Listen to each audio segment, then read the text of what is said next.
Okay, तो हमने क्या किया था, हमने एटम को प्लेस किया था मैग्नेटिक फील्ड में, राइट, है ना। और हमने वीक मैग्नेटिक फील्ड में प्लेस किया था और हमने देखा था जीमन effect, right. Normal Zeeman effect और अनोमलस जीमन इफेक्ट हमने वीक मैग्नेटिक फील्ड में एक्सपीरियंस किए थे। साथ में जब हमने एटम को स्ट्रॉन्ग मैग्नेटिक फील्ड में प्लेस किया था तो हमने पास्चन बैक इफेक्ट देखा था, राइट। फिर उसके बाद मैंने आपको ये भी कहा था कि हम जब एटम को प्लेस करते हैं किसी मैग्नेटिक फील्ड में, अगर सिर्फ और सिर्फ इलेक्ट्रॉन इंटरेक्ट करे तो वो क्या बनते हैं, फाइन स्ट्रक्चर, राइट। अब हम हाइपर फाइन स्ट्रक्चर की तरफ आ गए हैं, तो दिस इज सेकेंड पार्ट। यहां पर क्या होता है, एटम, जब एटम को प्लेस किया जाता है, atom is placed in magnetic field,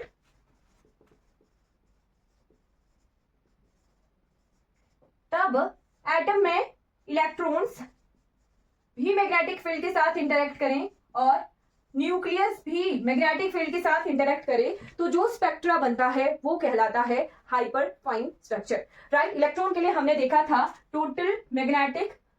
total angular momentum, जिसे हम J से डिनोट कर रहे थे, ठीक है। और हमने न्यूक्लियस के लिए जो एंगुलर मोमेंटम बनाना है उसे हम I से डिनोट करते हैं। और ये जो I होता है, इसे दो नाम हम दे सकते हैं, एक होगा, ये होगा angular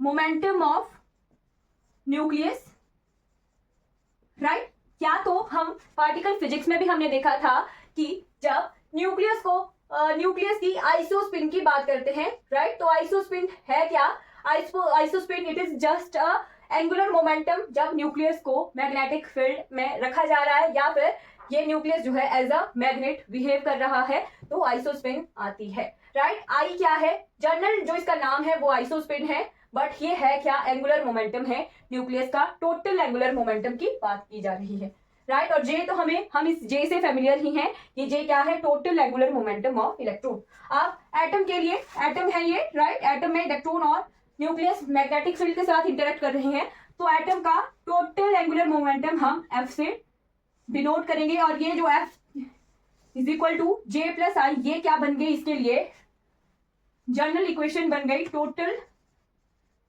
angular momentum of atom, जिसे हमने F से डिनोट किया है, राइट। यहां पर आपने स्टार लगाकर लिख लेना है, बहुत बहुत इंपॉर्टेंट है। यहां पर 0 to 0 transition is not possible, right. अगर इलेक्ट्रॉन जीरो एनर्जी ऑर्बिटल में है, राइट, जीरो एनर्जी लेवल पर है, तो वो 0 से 0 में नहीं जा पाएगा, 0 से किसी और एनर्जी लेवल पर वो जा सकता है। ये स्टार लगाकर लिख लेना है। नॉर्मल जीमन इफेक्ट या फिर हमने अनोमलस जीमन इफेक्ट देखा था, तो वहां पर 0 to 0 ट्रांजिशन हो रही थी और उन्हें हम काउंट कर रहे थे, बट यहाँ पे 0 to 0 ट्रांजिशन जो है नहीं होती है, उसे हम नेग्लेक्ट करके चलते हैं, राइट। यहाँ पर आपको सिलेक्शन रूल लिखना है जो कि इंपॉर्टेंट है। Second point is selection rule. Spectra बनाने के लिए हमें सिलेक्शन रूल पता होना चाहिए। पानी रखना पड़ेगा मेरे को कल से। Delta F is equal to 0 plus minus 1, right. Delta F is equal to 0 plus minus 1, right. Normal Zeeman effect में हम डेल्टा एनजे कर रहे थे, फिर उसके बाद पास्चन बैक इफेक्ट में हमने डेल्टा ई किया था, राइट, एनर्जी लेवल में डिफरेंस। अब यहाँ पे हम डेल्टा एफ करेंगे, यानी एंगुलर मोमेंटम में डिफरेंस देखेंगे। जो आई होता है, आई हमेशा आपको क्वेश्चन में गिवन होगा, राइट। कोई भी क्वेश्चन होगा इसे हम एग्जाम्पल से ही देखेंगे, क्योंकि एग्जाम्पल ही आता है इसका।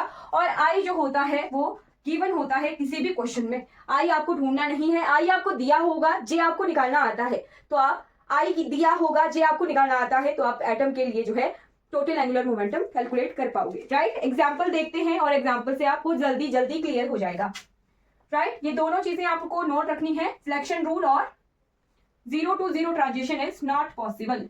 इसका सिलेक्शन रूल मैं यहां लिख देती हूं, delta F is equal to 0 plus minus 1, ठीक है। तो आपके पास क्वेश्चन में एग्जाम्पल दिया है, न्यूक्लियर स्पिन दी गई है, I is equal to given for transition from 2p 3/2 to transition है 2s 1/2 के लिए, राइट। कौन सा एग्जाम्पल है, तो D2 स्पेक्ट्रल लाइन है ना, D2 स्पेक्ट्रल लाइन है, राइट, वही है, ये सोडियम का ही एग्जाम्पल है। इसके लिए I की वैल्यू दी हुई है, I is equal to 3/2, right. Sodium मैंने कैसे पहचाना, हमने किया हुआ है ये, है ना, D2 ट्रांजिशन हमने की हुई है और वहां हमने याद करना है ये, राइट। 2p 1/2 से 2s 1/2 तक D1 होती है और ये D2 ट्रांजिशन है। बट यहाँ पे हाइपर फाइन स्ट्रक्चर जो है पूछा हुआ है, आई आपको दिया हुआ है, राइट। तो आपको एफ निकालना होता है, वो एफ कैसे निकलेगा, जस्ट जे प्लस आई करेंगे। जे आपको पता है, कैसे पता है, इसके पैरों में ये दिया है, ये जे की वैल्यू है, निकालने की जरूरत नहीं पड़ेगी, राइट। तो जे दिया हुआ है, एफ निकालना है, एफ हमें निकालना पड़ेगा। जे कितना है, जे इज इक्वल टू 3/2 और आई कितना है 3/2। तो इसके लिए एफ कैसे निकालेंगे, F is equal to just J minus I to J plus I, ऐसे कैलकुलेट किया जाएगा, J minus I to J plus I. ओहो उल्टा लिख दिया मैंने, I minus J to I plus J होगा ये। एफ क्या होगा, F is equal to I minus J to I plus J mod, right. जैसे हम जे के लिए L plus S, L minus S to L plus S कर रहे थे, वैसे ही एफ के लिए हमने ऐसा करना है। तो ये कितना आएगा, 3 माइनस 3/2 माइनस 3/2 0 2 3 3 3 प्लस 6 6/2 3, राइट। तो ये आ गया 0 1 2 3, 4 वैल्यूज एफ की आ रही हैं, 0 1 2 3, राइट। 4 वैल्यूज आ रही हैं एफ की, राइट। और ये एफ आ गया और यहां पर एफ निकालते हैं। तो इसके लिए जे कितना है, जे इज 1/2, आई दिया हुआ है 3/2। तो कैलकुलेट कैसे करना है F, F I minus J to I plus J, right, I minus J to I plus J. 3 minus 1/2 2/2 1 2 plus 4/2 1 2, दो ही वैल्यूज आ रही हैं एफ की, 1 एंड 2। कैलकुलेट करना आप, मैंने कैलकुलेट कर लिया, दो ही वैल्यूज आ रही हैं, राइट। अब एफ की ट्रांजिशन कैसे होगी, तो एफ जो है 4 हमें वैल्यूज आ रही हैं, जो ज्यादा पॉजिटिव होगी उसे ऊपर लिखना है 3 2 1 0, राइट।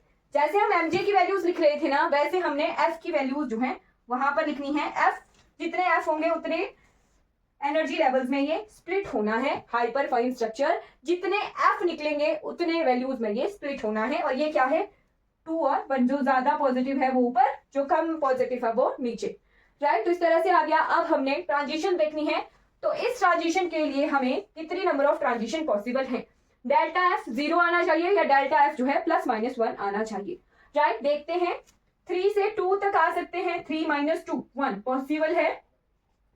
2 से 3 से 1 तक 3 - 1 2 पॉसिबल नहीं है। 2 से 2 तक 2 - 2 0 पॉसिबल है। 2 से 1 तक 2 - 1 1 पॉसिबल है, राइट। 1 से 2 तक -1 पॉसिबल है। 1 से 1 तक पॉसिबल है 0। 0 से 0 नहीं आ सकते, बट 0 से किसी और लेवल तक जा सकते हैं, राइट, ठीक है। बट 0 से 2 तक आ सकते हैं, 0 - 2 पॉसिबल नहीं है, बट 0 से 1 में आया जा सकता है -1, राइट। तो कितनी नंबर ऑफ ट्रांजिशन हमें दिख रही हैं, यहां पर हमें 1 2 3 4 5 6 नंबर ऑफ ट्रांजिशन आ गई 6। तो D2 में वैसे भी हमें 6 ही मिल रही थी ट्रांजिशन जब हमने सिंपल अनोमलस जीमन इफेक्ट देखा था, right. But hyper fine structure में जब D2 के लिए हमने नंबर ऑफ ट्रांजिशन निकाली तो वो सेम आ रही हैं, राइट। जस्ट फर्क क्या है, यहाँ पर न्यूक्लियस की भी कॉन्ट्रीब्यूशन होती है एज वेल एज इलेक्ट्रॉन की भी कॉन्ट्रीब्यूशन जो है होती है। क्लियर हो गया पाश्चनबैक इफेक्ट आपको, पाश्चनबैक नहीं, हाइपर फाइन स्ट्रक्चर आपको क्लियर हो गया, कोई डाउट तो नहीं है। आपने D1 के लिए जो D1 ट्रांजिशन थी सोडियम की 2p 1/2 से लेके 2s 1/2, उसके लिए हाइपर फाइन स्ट्रक्चर निकालना है। ये आपके लिए होमवर्क है, इसे नोट कर लो। D1 ट्रांजिशन के लिए हाइपर फाइन स्ट्रक्चर आपको निकालना है। Is it clear? क्लियर है। अब हमने इसका लास्ट पोर्शन देखना है, hyper fine structure of sodium hydrogen atom, right. Fine structure of hydrogen atom. जो पहले हमने स्ट्रक्चर देखा था, स्पेक्ट्रा हम हाइड्रोजन का देख चुके हैं, है ना।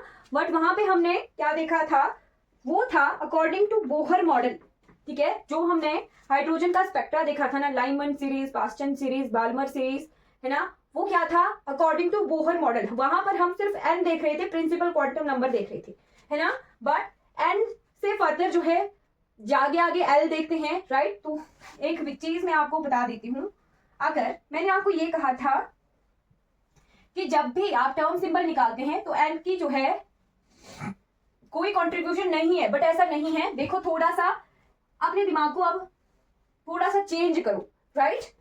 थोड़ा सा चेंज करना है, वो क्या,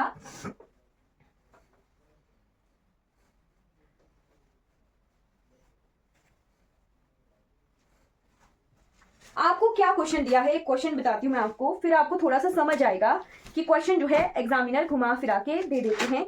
एक सेकेंड, मेरे को क्वेश्चन ढूंढने दो। हाँ, क्वेश्चन है find number of term symbols, नहीं, find term symbols for n is equal to 4, n is equal to 4, n क्या है, प्रिंसिपल क्वांटम नंबर है। Find term symbol for n equal to 4 for 1 electron system, right. ये question है find. अब आप बोलोगे ना मैम कुछ भी नहीं दिया है, ऑर्बिटल्स नहीं दिए हैं, हम कैसे टर्म सिंबल कैलकुलेट करें, राइट। तो नहीं है ऐसा, दिया है क्वेश्चन में ही सब कुछ, राइट। एन क्या होता है, हमें टर्म सिंबल निकालने के लिए क्या क्या करना पड़ता है, एल निकालना होता है और एस निकालना होता है ना। एल निकालना होता है और एस निकालना होता है, और इसी से ही हम टर्म सिंबल निकालते हैं, है ना।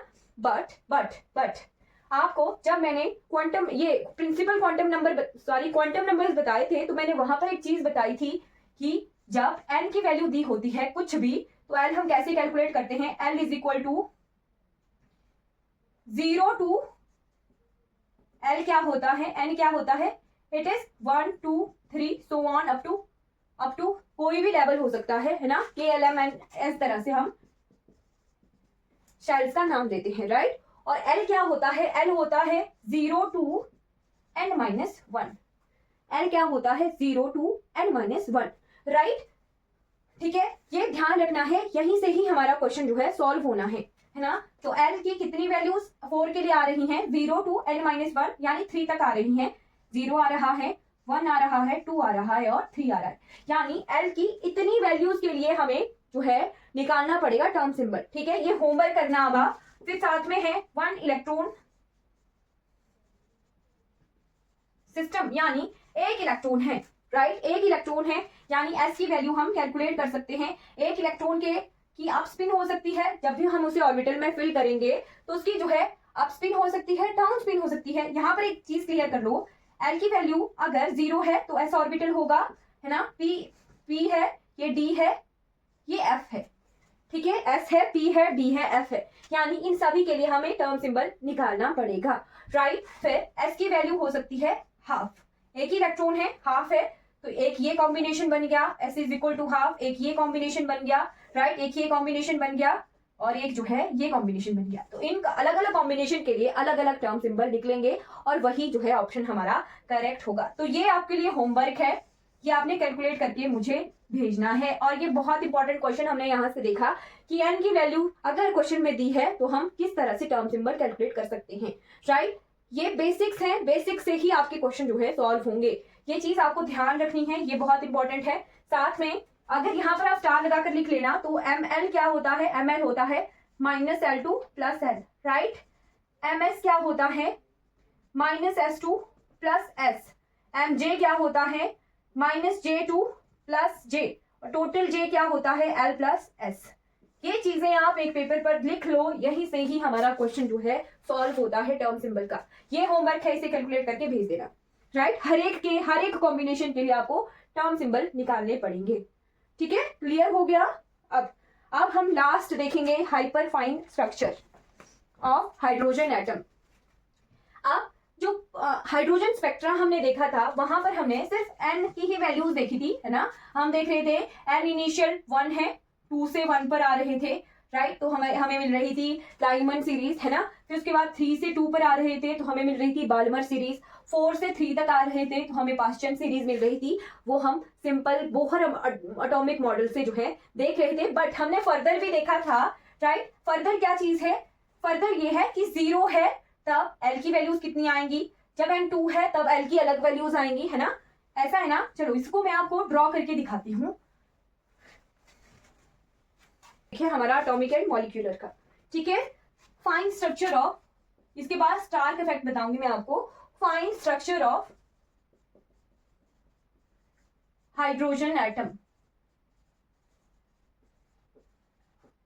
फाइन स्ट्रक्चर का मतलब ही है सिंपल, फाइन स्ट्रक्चर आपको पता है कि वीक मैग्नेटिक फील्ड में प्लेस किया है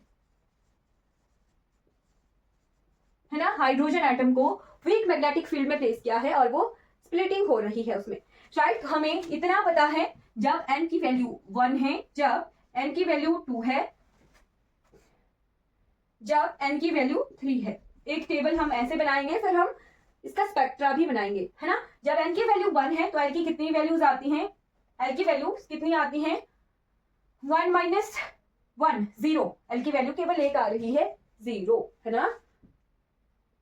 फिर l की वैल्यू अगर 2 है तो 1 2, एक तो 0 आएगी, 0 2 n माइनस 1, यानी 2 माइनस 1 1, दो वैल्यूज आ रही हैं। जब n की वैल्यू 3 है तो यहाँ पर 3 वैल्यूज आएंगी, 0 1 n माइनस 1 2, तो 3 वैल्यूज n की आ जाएंगी, राइट। जब वीक मैग्नेटिक फील्ड में प्लेस कर रहे हैं तो जो ये एनर्जी लेवल्स है ये स्प्लिट हो रहे हैं, राइट, स्प्लिटिंग हो रही है। इसके बाद अभी तक मैग्नेटिक फील्ड नहीं है। बोहर ने तो सिर्फ KLM एंड शेल की बात की थी, सब शेल्स जो है आगे ऐड हुए थे, धीरे धीरे ऐड हुए हैं। अभी हमने इतना भी देखा है कि सब शेल्स जो है वैसे के वैसे रहते हैं, ये ऑर्बिटल, ये फर्दर जब वीक मैग्नेटिक फील्ड में प्लेस करेंगे तो जो L की वैल्यू 0 है उसके लिए फर्दर एनर्जी लेवल्स में स्प्लिटिंग हो जाती है ना, वो भी हम देखेंगे, है ना। उसके लिए अलग अलग टर्म सिंबल हमें निकालने आते हैं, है ना। S की वैल्यू तो हाफ ही रहेगी बट L की वैल्यू चेंज हो रही है, तो हमारे पास जो टर्म सिंबल है वो भी डिफरेंट डिफरेंट आते हैं, राइट, ठीक है। तो इसके लिए अगर टर्म सिंबल निकालें, S की वैल्यू हाफ ही रह रही है,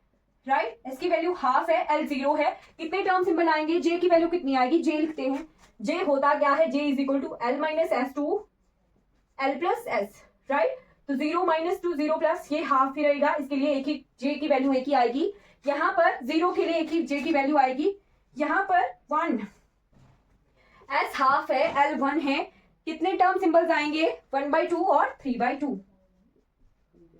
J की वैल्यूज 2 आएंगी, 0 के लिए हाफ ही है, 1 के लिए 1/2, 3/2 और 2 के लिए 3/2, 5/2। ये टर्म सिंबल्स, ये J की वैल्यूज आएंगी। टर्म सिंबल हमें पता है कैसे लिखते हैं, है ना। यहाँ पर आ जाएगा 1s 1/2, ये 1s 1/2 है, होगा, ये होगा 1p 1/2 और ये होगा 1p 3/2 ना, 1p होगा ये कि 2 होगा, ठीक है।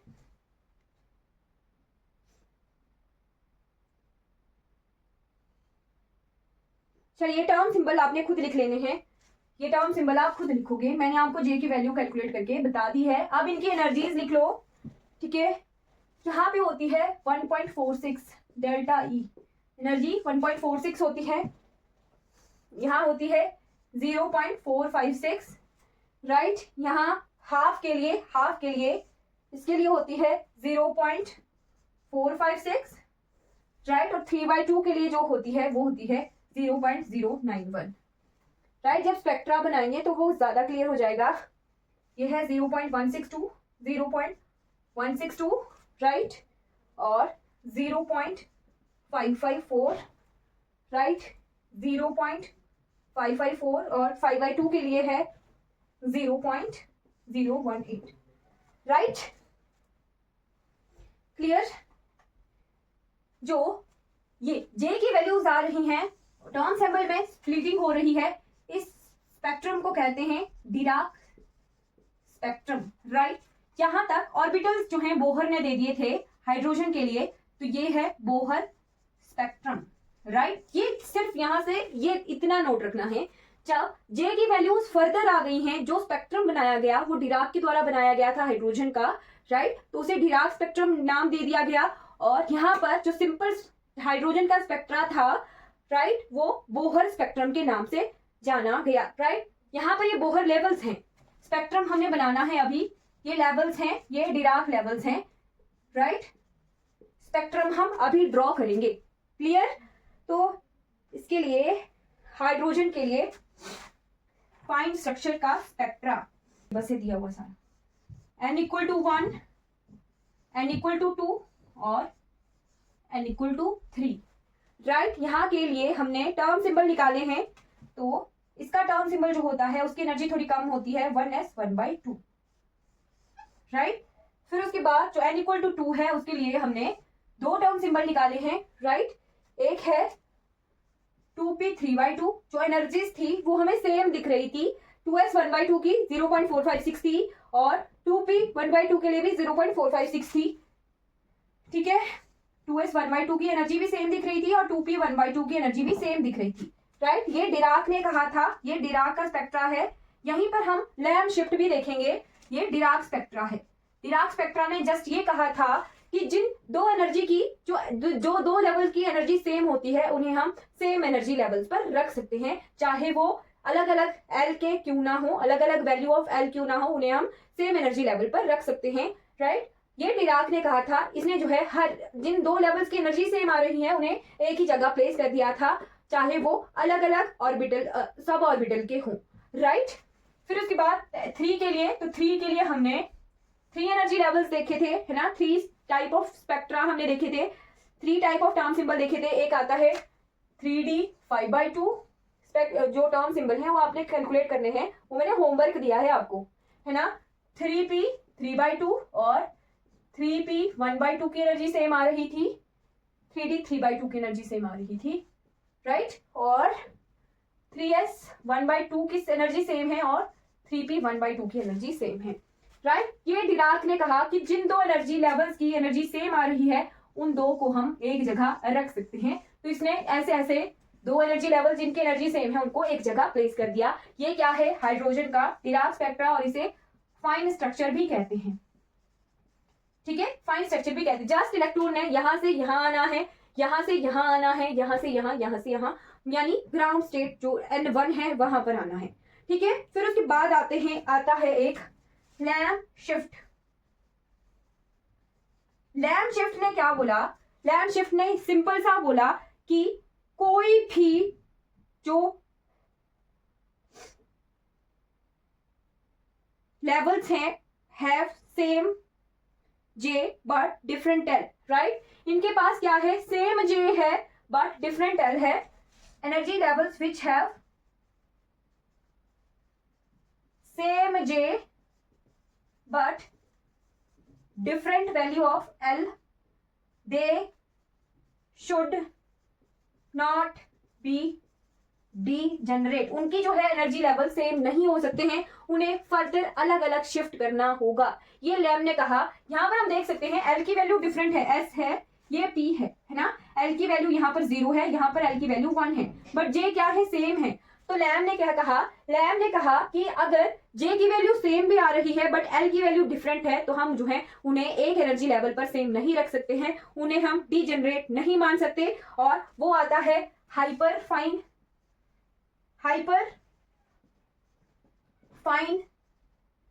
Structure of hydrogen. राइट, यहां पर ये तीसरा आ गया। ये सिंपल है बोहर स्पेक्ट्रम। राइट, ये सिंपल स्पेक्ट्रा है, बोहर के द्वारा दिया गया। राइट, फिर ये फाइन स्ट्रक्चर आ गया। राइट, यहाँ पर वीक मैग्नेटिक फील्ड में प्लेस किया है ना। सिर्फ इलेक्ट्रॉन की कंट्रीब्यूशन हो रही है, बट हाइपर फाइन स्ट्रक्चर में इलेक्ट्रॉन के साथ साथ न्यूक्लियस की भी कंट्रीब्यूशन होती है। और लैम्ब शिफ्ट ने जो कहा था कि एल की वैल्यू डिफरेंट है, अगर जे सेम भी है तब भी उन्हें जो है हमें अलग अलग एनर्जी लेवल पर रखना होगा।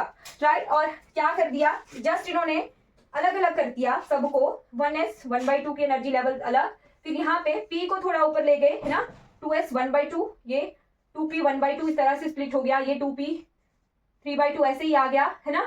फिर यहाँ पर ये s थोड़ा नीचे आएगा, 3s 1/2, और ये 2p 1/2 थोड़ा ऊपर चला जाएगा, ये 3p 3/2 थोड़ा नीचे आ जाएगा, 3d 3/2 थोड़ा ऊपर चला जाएगा, और ये क्या आ गया? 3d s/2। तो ये क्या है? हाइपर फाइन स्ट्रक्चर है हाइड्रोजन का।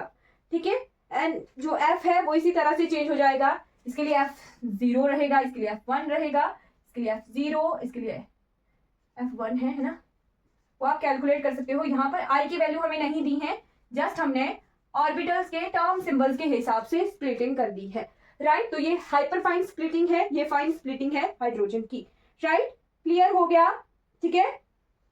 अब मैं आपको इसका सिलेक्शन रूल बता देती हूँ, जो कि आपको लिख लेना है एग्जाम में, डायरेक्ट इसका सिलेक्शन रूल ही एग्जाम में आ जाता है, राइट। ये नोट कर लिया होगा। तो selection rule for fine structure of hydrogen atom. Selection rule वही कि कौन सी ट्रांजिशन पॉसिबल है और कौन सी ट्रांजिशन पॉसिबल नहीं है ना। Selection rule for fine structure of hydrogen atom, right. Hydrogen की जो सिलेक्शन रूल है वो क्या है, 3 है ये। डेल्टा एल कितना होना चाहिए, +-1 होना चाहिए, ठीक है। और ये तीनों वैल्यूज जो है कैलकुलेट की जाती हैं। डेल्टा जे, जो डेल्टा जे है वो होना चाहिए 0 या फिर +-1, राइट। फिर जे से जे ट्रांजिशन देखते हैं ना, ये जे से जे है ना, जे के हिसाब से रखा है, राइट। तो जे टू जे ट्रांजिशन रखते हैं, तो जे 0 to 0 ट्रांजिशन पॉसिबल नहीं है, ट्रांजिशन इज नॉट पॉसिबल, ठीक है। जे 0 to 0 transition is not possible. ये क्या है, फाइन स्ट्रक्चर हाइड्रोजन एटम के जो है सिलेक्शन रूल है। और हाइपर फाइन के तो हम देख ही चुके हैं, हाइपर फाइन के सिलेक्शन रूल तो हम देख के आए हैं अभी। वो क्या थे, delta F is equal to 0 +-1, ठीक है। Is it clear. यहाँ पर हमने fine structure of hydrogen atom और hyperfine structure of hydrogen atom दोनों को एक साथ कवर कर लिया है। जो लैम्स शिफ्ट है वो hyper fine of hydrogen atom के बारे में बताती है, और जो डिराक स्पेक्ट्रम है वो fine structure of hydrogen atom के बारे में बताती है, और जो बोहर स्ट्रक्चर और बोहर लेवल्स थे वो सिंपल हाइड्रोजन के स्पेक्ट्रम को बताते हैं। जब हाइड्रोजन जो है सिर्फ और सिर्फ इलेक्ट्रॉन थोड़ी सी एनर्जी बाहरले एनवायरनमेंट से गेन करता है, और फिर एनर्जी जो है in the form of rays दे देता है, और वो बाल्मर सीरीज, पास्टन सीरीज वगैरह आती हैं। ये हमने हाइड्रोजन का स्ट्रक्चर देख लिया है। इसके बाद लास्ट टॉपिक है स्टार्क इफेक्ट। स्टार्क इफेक्ट, ठीक है। तो स्टार इफेक्ट बहुत बड़ा टर्म नहीं है, बहुत कुछ नहीं हमने करना है। स्टार्क इफेक्ट के लिए आपको जस्ट सिर्फ एक चीज नोट करनी है, व्हेन जीमन इफेक्ट में क्या कर रहे थे हम, मैग्नेटिक फील्ड में रख रहे थे और हमें जो है स्प्लिटिंग मिल रही थी। यहां पर हमने एटम को रखना है, atom is placed in electric field, सिर्फ इलेक्ट्रिक फील्ड में प्लेस कर रहे हैं, और इलेक्ट्रॉन जो है वो इलेक्ट्रिक फील्ड के साथ इंटरेक्ट कर रहा है,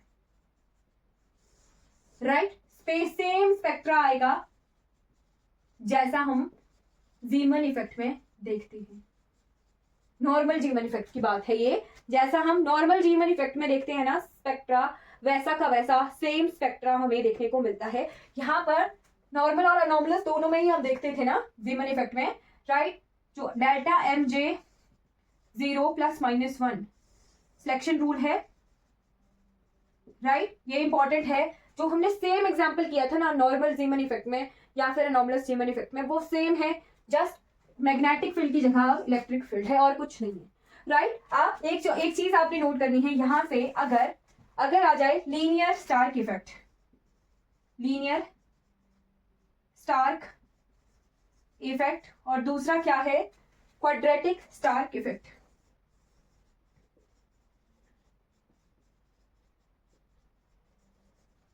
लीनियर स्टार्क इफेक्ट और क्वाड्रेटिक स्टार्क इफेक्ट। तो जो लीनियर इफेक्ट होता है वहां पर क्या होता है, सिंपल है, जो एनर्जी लेवल्स होंगे वो होंगे सिमेट्रिक एनर्जी लेवल्स, और यहां जो लेवल्स होंगे वो होंगे